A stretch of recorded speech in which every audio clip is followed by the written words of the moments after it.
Hello everyone, আমার চ্যানেলের একটি নতুন রেসিপিতে তোমাদের সকলকে স্বাগত। তো আজকে আমি যে রেসিপিটা তোমাদের সামনে নিয়ে এসেছি সেটা হলো মুড়ি ঘন্ট।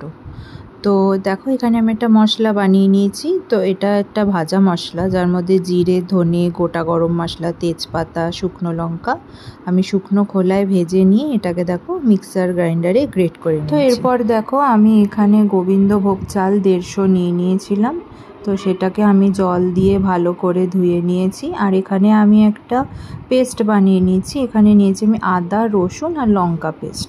আর দেখো, এখানে আমি রুই মাছের মাথাগুলো এখানে আমি ভেজে নিয়েছি। তো আজকে মুড়ি ঘন্টটা আমি রুই মাছের মাথা দিয়ে করব। আর এখানে দেখো, আলু, পেঁয়াজ আমি সব কেটে নিয়েছি।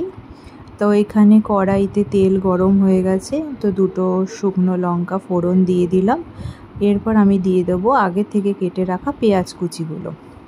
তো পেঁয়াজ কুচিগুলো কেটে দিয়ে এর মধ্যে তেলে দিয়ে দিলাম। এবার এর মধ্যে আমি একে একে সব উপকরণগুলো মিশিয়ে দেবো। তো দেখো, আমি পেঁয়াজগুলো সব দিয়ে দিচ্ছি। তোমরা এখানে পরিমাণ মতো পেঁয়াজ কেটে নিও।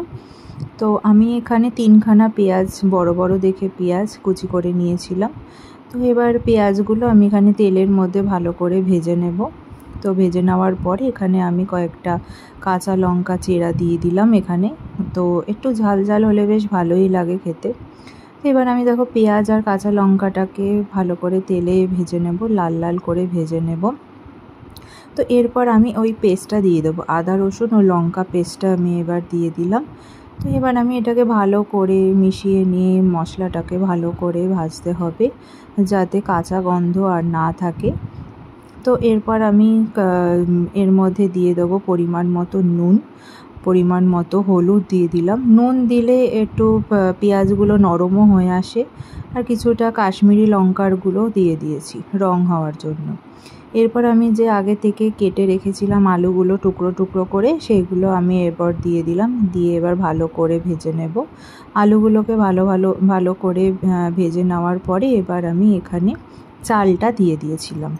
তো দেখো, চাল আমি দিয়ে এর মধ্যে পরিমাণ মতো জলও দিয়ে দিয়েছি। তো চালটা আমি এখানে যেহেতু 1.5 কাপ হয়েছিল, তো 1 কাপ গোবিন্দভোগ চালে 2.5 কাপ জল লাগে। তো সেই মতো হিসাব করে আমি এখানে 4 কাপ মতো জল দিয়ে দিয়েছি। তো এটা এবার ফুটলে আমি এটাকে কিছুটা ফোটার পরে এর মধ্যে মাছের মাথাগুলো ভেঙে ভেঙে দিয়ে দিলাম। তো কড়াইতে দিয়েও তোমরা সবাই ভাঙতে পারো, কিন্তু আমি আগে থেকেই হাতে দিয়ে ভেঙে নিয়েছিলাম। এবার আমি সব ভালো করে জলের মধ্যে চুবিয়ে নিয়ে এটাকে সেদ্ধ হতে দেব। 20 মিনিট মতো লাগবে পুরো রান্নাটা হতে, বেশিক্ষণ টাইম লাগবে না। তো এবার স্বাদ মতো নুন দিয়ে দিলাম। আর আগে থেকে যে ভাজা মশলাটা ছিল সেটা আমি এর মধ্যে দিয়ে দিলাম। তো ভাজা মশলাটা দেওয়ার পরে এবার এটাকে আমি ভালো করে সেদ্ধ হতে দেব, চালটা যতক্ষণ না ভালো মতো সেদ্ধ হচ্ছে। দেখো, অনেকটা মোটামুটি 80% সেদ্ধ হয়ে গেছে চালটা। এর মধ্যে আমি কিছুটা চিনি দিয়ে দিলাম আর দিয়ে